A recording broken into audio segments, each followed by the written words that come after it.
আত্মীয় পরিবার পরিজনকে। আজকে দিনে আমি আমাদের মহান নেতা জাতির পিতা বঙ্গবন্ধু শেখ মুজিবুর রহমানের প্রতি শ্রদ্ধা জানাই।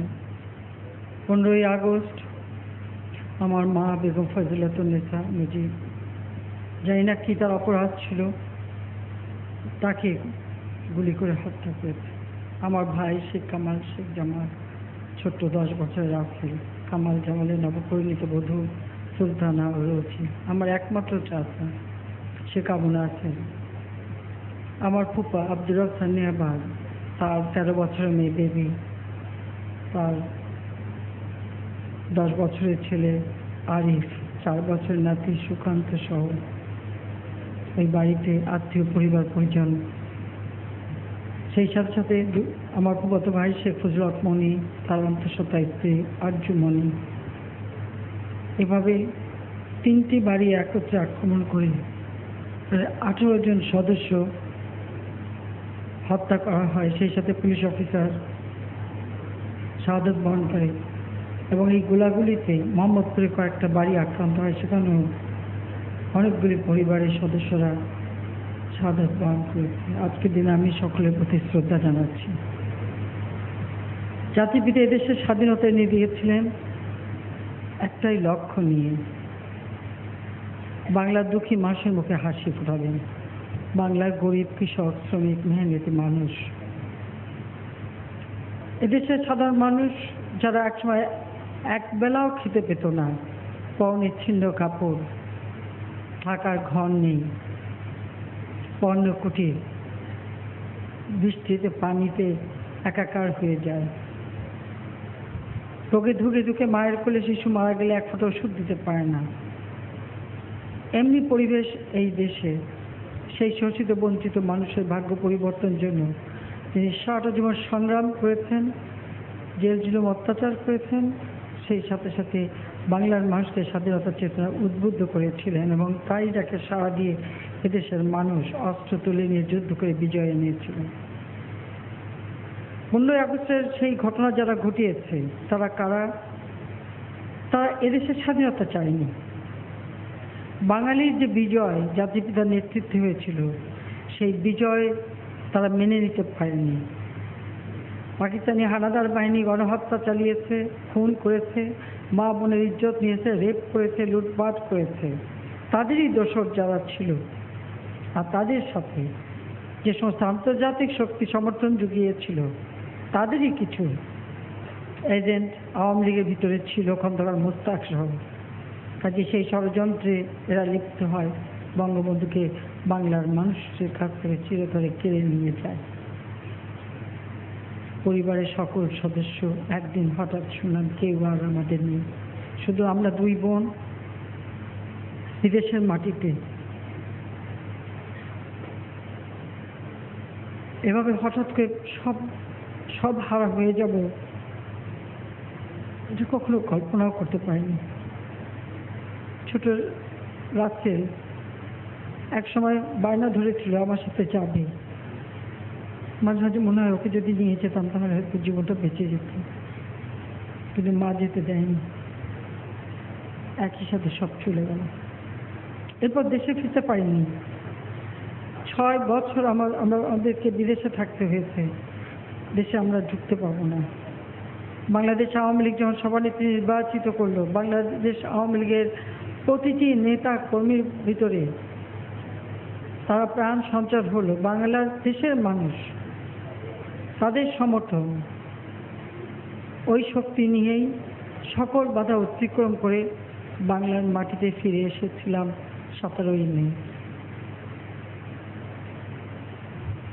বারবার শুধু এর কথাই মনে হচ্ছিল যে একদিন যখন চলে যায় তখন তো সবাই ছিল, কামাল জামাল, তাদের নবপরিণীত বধূরা, রাসেল, সবাই তো এয়ারপোর্টে ছিল, কিন্তু সেই মুখগুলি তো আর আমি দেখতে পারিনি।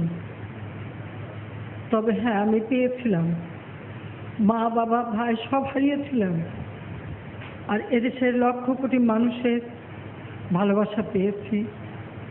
তাদের সেই ভালোবাসা, সেই সমর্থন, অগণিত মুজিব আদর্শের সৈনিক, আওয়ামী লীগের নেতৃবৃন্দ কর্মীরা এরাই ছিল মূল শক্তি।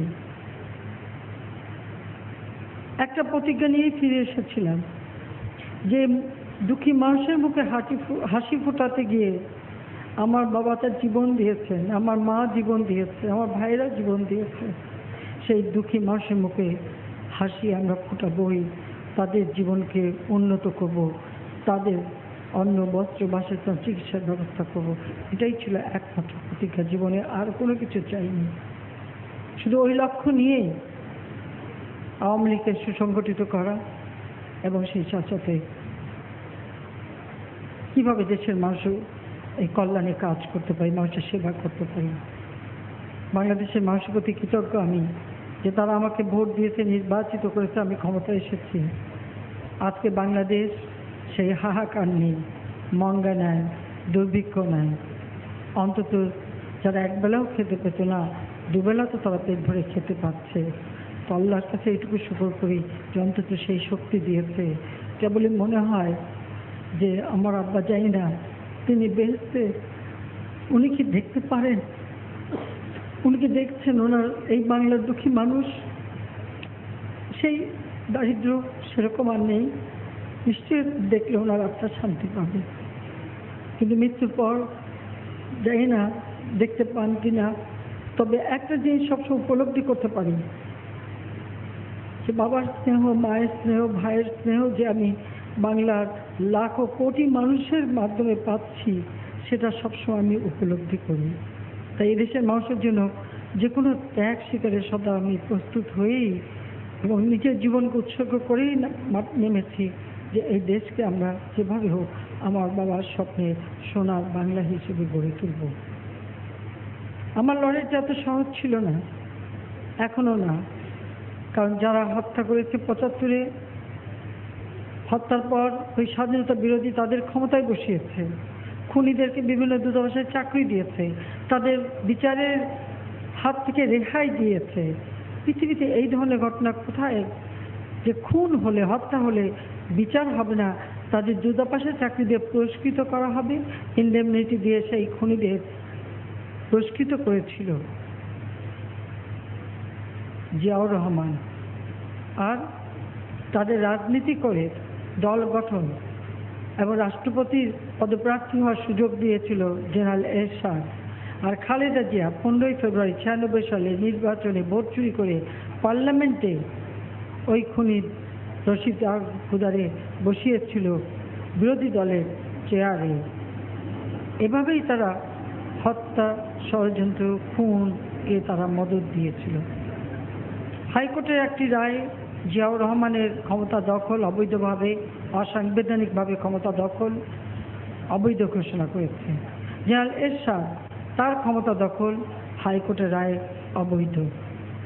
এই অবৈধভাবে ক্ষমতা দখলকারীদের দ্বারা গঠিত যে রাজনৈতিক দল, তারাই কিন্তু জিয়াউর রহমান এসে দেশে সংবিধান মার্শাল ল অর্ডিন্যান্সের মাধ্যমে সংশোধন করে ওই জামাতকে দেশে রাজনীতি করার সুযোগ করে দিয়েছিল। জামাতের রাজনীতি ছিল নিষিদ্ধ। আজকে তাদেরকে, সেই খুনিদেরকে সাথে নিয়ে এই দেশের মানুষের জীবন কেড়ে নেওয়া সেই পরাজিত শক্তি দোসরদের নিয়ে এদেশের মানুষকে আবার সেই খুন খারাপি হত্যার পথে তারা নিয়ে যাচ্ছে। বারবার এই আঘাত আসছে। যে কোনো অবস্থা মোকাবেলা করার মতো শক্তি এখন বাংলাদেশের আছে, সেটা আমরা প্রমাণ করেছি। আমি যখন ফিরে আসি, আমাকে এই বাড়ির সামনে, আমি 17 মে ফিরে আসছি, আমাকে বাসায় ঢুকতে দেয়নি। এ বাড়ি সিল করা 32 নম্বরের বাসা। 18 মে এখানে আমরা মিলাদ করব ওই বাড়িতে। এই বাড়িতে আমার মা বাবা জীবন দিয়েছেন, আমি মিলাদ করব। জিয়াউর রহমান আমাকে এই বাড়িতে মিলাদ করতে দেয় নাই। এই রাস্তার উপর বসে আমাদেরকে মিলাদ করতে হয়েছিল, তাও কত বাধা। এখানে এই রক্তদান কর্মসূচি, যখনই 15 আগস্ট রক্তদান, আমরা প্রতি বছর 15 আগস্ট রক্তদান কর্মসূচি করতে গিয়েছি, এখানে আমরা বারবার বাধা পেয়েছি। সেই বাধা অতিক্রম করে আমাদের চলতে হয়েছে। খুনিদের বিচার করতে পেরেছি, ফাঁসির রায় কার্যকর হয়েছে। যুদ্ধাপরাধী, পরাজিত শক্তির দোসর, তাদেরও বিচার আমরা শুরু করেছি এবং তাদের আয়ও কার্যকর করে যাচ্ছি। বাংলাদেশ অভিশাপ মুক্ত হচ্ছে। তারপরে এদের প্রেতাত্মারা, এদের সন্তান সন্ততি অনেকেই রয়ে গেছে যারা এখনো বাংলার মানুষের বিরুদ্ধে ষড়যন্ত্র করে যাচ্ছে। কিন্তু আজকে বাংলার মানুষ ঐক্যবদ্ধ যে কোনো ধরনের সন্ত্রাস জঙ্গিবাদের বিরুদ্ধে। আর এই অবৈধ ক্ষমতা দখল, হত্যাকুর, ষড়যন্ত্রের রাজনীতি ঘৃণাভরে প্রত্যাখ্যান করেছে এই দেশের মানুষ। চলার পথ বন্ধুর হবেই। মানুষের জন্য কাজ করতে গেলে সে পথ সবসময় কণ্টকাকীর্ণই হয়, কিন্তু সেই পথ অতিক্রম করে আমরা এগিয়ে যাচ্ছি, আমরা এগিয়ে যাব। সব হারাবার বেদনা, শোক, এই শোককে শক্তিতে রূপান্তর করে বাংলার দুঃখী মানুষের মুখে হাসি ফোটাবার প্রতিজ্ঞা নিয়ে এগিয়ে যাচ্ছি। দেশের মানুষের দোয়া চাই। আমরা দুই বোন, বাংলার মানুষের দোয়াই